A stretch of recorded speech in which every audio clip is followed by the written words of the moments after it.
Fala pessoal, tudo bem com vocês? Estou aqui de volta trazendo mais um vídeo para vocês. Mas antes, vocês não conhecem a gente, nós somos os brasileiros ao mundo, então a gente mora aqui no Canadá, a gente compartilha a nossa vida aqui. E se você não segue a gente ainda, já aproveita, se inscreva aqui no canal, assine o sininho das notificações, porque todo dia tem vídeo aqui para vocês. E também não deixe de seguir a gente lá no nosso Instagram, @brasileirosaumundo, porque lá a gente posta as coisas em tempo real. Bom pessoal, no vídeo de hoje eu vou falar como foi a minha entrevista de emprego aqui no Canadá. Para você que não sabe, eu pedi demissão no meu antigo emprego. Eu vou deixar no card aqui para você conferir e ver como que foi o pedido de demissão, se eu tive que pagar multa, se não tive, enfim, como que é. Eu vou deixar aqui para vocês acompanharem. E eu passei por 2 processos seletivos depois que eu pedi demissão da minha antiga empresa. E eu passei nos 2 processos seletivos. Então eu vou trazer aqui para vocês como que foi. Eu não vou abrir aqui o nome da empresa ainda, tá? Mas eu vou falar para vocês como que foi toda a parte do processo de entrevista, teste, se teve, se não teve, até de fato eu ser contratado. Bom, pessoal, a primeira empresa que eu fiz entrevista, eu mandei o meu currículo através do Indeed. Eu já falei sobre o Indeed também, é um site de empregos que tem aqui no Canadá muito forte, e a empresa entrou em contato comigo por telefone. Na ocasião era a recrutadora da empresa. Ela fez algumas perguntas sobre a minha área, sobre a minha experiência, o que eu esperava do emprego. Ela perguntou também qual era o meu status no país, se eu tinha status visto para poder trabalhar, e eu respondi prontamente que eu já era residente permanente do país, então eu poderia trabalhar sem nenhum problema.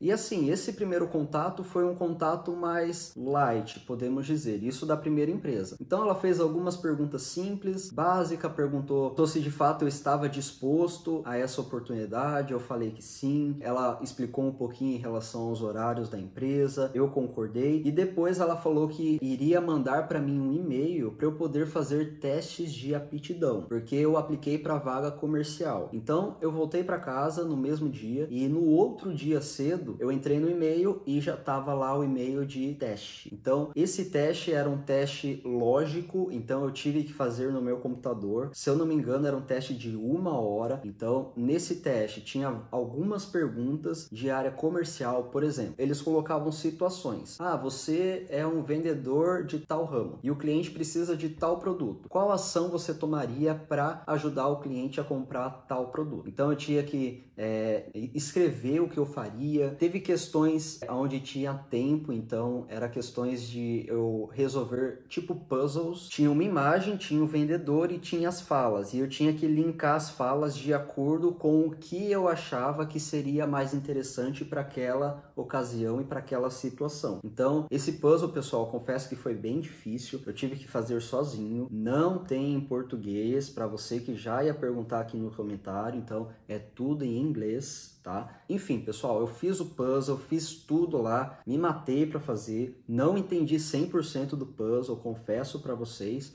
mas eu dei o meu máximo. Então eu me preparei.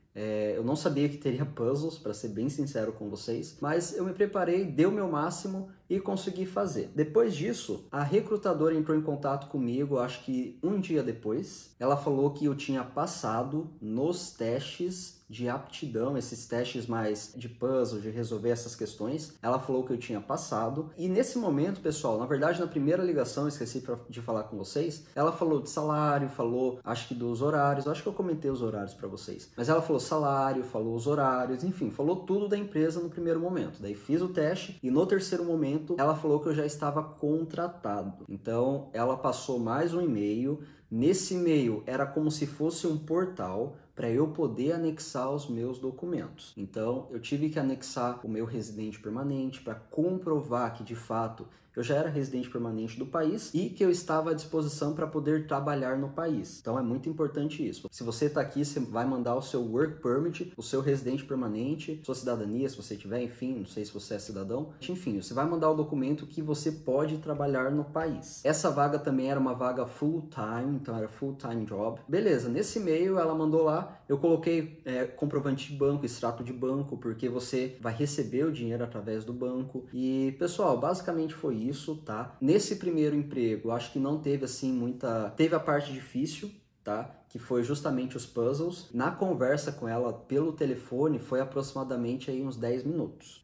E eu fui contratado por essa empresa. Só que eu recebi uma outra oferta depois, acho que de 2 semanas que eu estava nessa empresa, porque eu tinha enviado o meu currículo lá no Indeed. Então outras empresas também me chamaram. E teve uma que de fato chamou a minha atenção e eu falei, não, eu vou arriscar e vou tentar fazer o processo seletivo dessa empresa. Então, aí vamos para minha segunda entrevista de emprego, para o meu segundo momento. Eu recebi uma ligação um dia de um recrutador dessa segunda empresa, tá? Que tinha uma oferta melhor. E nessa segunda ligação, o recrutador também explicou todo o sistema da empresa, o que eu iria fazer, explicou a carga horária, explicou o salário, enfim, explicou tudo. Só que diferente da primeira entrevista de emprego, ele fez como se fosse perguntas e puzzles comigo no telefone. Então essa ligação, pessoal, durou aproximadamente aí 40 minutos. E assim, 40 minutos falando inglês. Ali na hora o cara ligou, nem sabia que ele ia ligar e você tem que desenrolar. É por isso que é muito importante você chegar no país e continuar estudando o idioma, porque o dia a dia você acaba pegando, mas o que pode pegar mesmo é o vocabulário. Então, a gente estuda aqui no Canadá também para aprimorar o vocabulário, porque a gente precisa evoluir dia após dia. Não é você chegar no país e você já está automaticamente falando inglês. Então, você está estudando diariamente e se desenvolvendo todo dia para aprender uma coisa nova. Esse segundo recrutador ligou para mim, eu comecei a conversar com ele e as situações que ele foi falando no telefone foi o seguinte, por exemplo, ele falou, Luiz, se você fosse em tal casa e você batesse lá para conversar com o cliente e vender um produto, e o cliente falasse, não tenho tempo para você, o que você faria para reverter essa situação? Então eu tive que explicar o que eu faria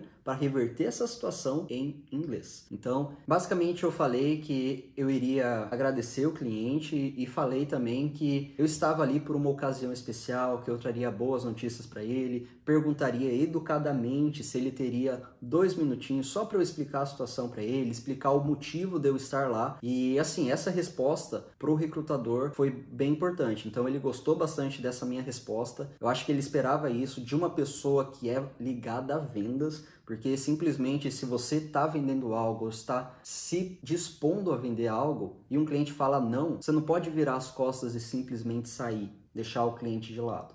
Você tem que fazer de tudo para entender a situação do cliente e falar de forma educada, né, pessoal? Você não pode simplesmente falar, ah, beleza, tchau, obrigado. Não, o vendedor precisa entender a situação e precisa ser educado e conversar com o cliente. Então, eu expliquei basicamente isso. Ele fez outras perguntas também, mas basicamente, se você tivesse um cliente depois do horário, o que você faria? Assim, pessoal, eu falei que eu iria reportar ao meu supervisor, eu falei que eu iria entender se eu podia atender esse cliente ou não antes de responder o cliente. Então, ele também ficou bem satisfeito com essa resposta que eu dei a ele. Ele falou que, de fato, se a gente está num local e a gente não sabe se pode atender ou não, a gente tem que reportar ao supervisor para não ocorrer situações parecidas. Então, não é só você responder ao cliente, posso ou não posso. Você tem que entender se a empresa permite isso. Então, ele gostou também da resposta que eu dei. Novamente, tudo isso aqui foi em inglês, tá?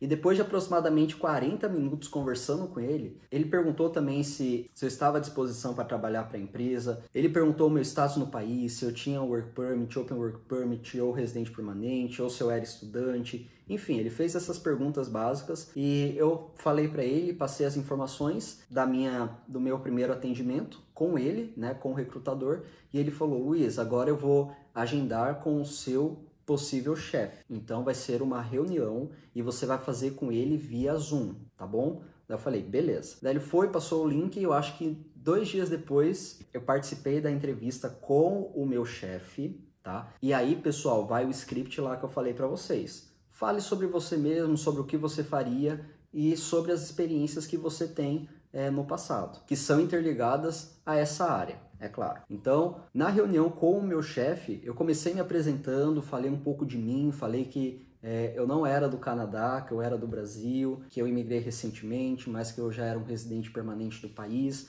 e comecei a contar um pouco sobre a minha experiência em área comercial. O script que eu montei, eu acho que ele gostou tanto que ele não teve nem perguntas para mim. Ele só falou, Luiz, você está disposto de fato a encarar isso? Eu falei, sim, eu estou disposto para qualquer situação. E ele falou, beleza, bem-vindo ao time. Então assim, pessoal, nessa segunda entrevista para entrar na segunda empresa, ele não fez muitas perguntas. Eu acho até porque o primeiro recrutador já foi meio que um filtro para eu chegar até ele, e eu montei um script bem elaborado. Então, falando sobre mim, sobre minha experiência. E, pessoal, não tem segredo. Não tem segredo, você não pode mentir. Fale sobre você. Fale sobre você. Eu sou muito comunicativo, então eu ensaiei, é claro, eu não sei inglês fluente ainda, então eu ensaiei o que eu iria falar para ele, e não tenho vergonha de falar isso. Você precisa ensaiar também para você ter um desempenho melhor durante uma entrevista e não ser pego de surpresa com uma pergunta ou outra. Então é por isso que é importante você estudar bem antes. Então, ele não teve muitas perguntas para mim,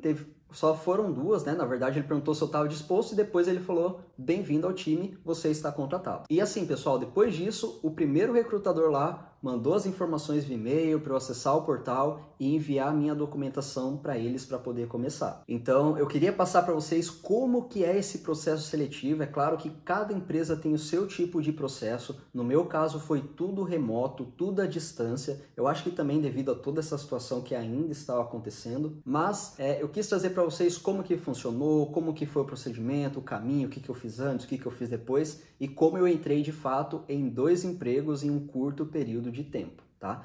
E assim, pessoal, eu não tô nos 2 empregos, eu tô só em um. Então, o primeiro emprego lá que eu fiz entrevista e passei, eu saí para entrar nessa segunda vaga, beleza? Eu espero que esse vídeo tenha dado uma noção para você de como é uma entrevista ou como foi o meu processo seletivo aqui no Canadá. Se você gostou desse vídeo, não deixe de curtir o vídeo, de se inscrever no canal, porque a gente está postando vídeo aqui todo dia. E também não deixe de seguir a gente lá no nosso Instagram, @brasileirosaumundo, porque lá a gente posta as coisas em tempo real, beleza? Muito obrigado, pessoal, e até a próxima.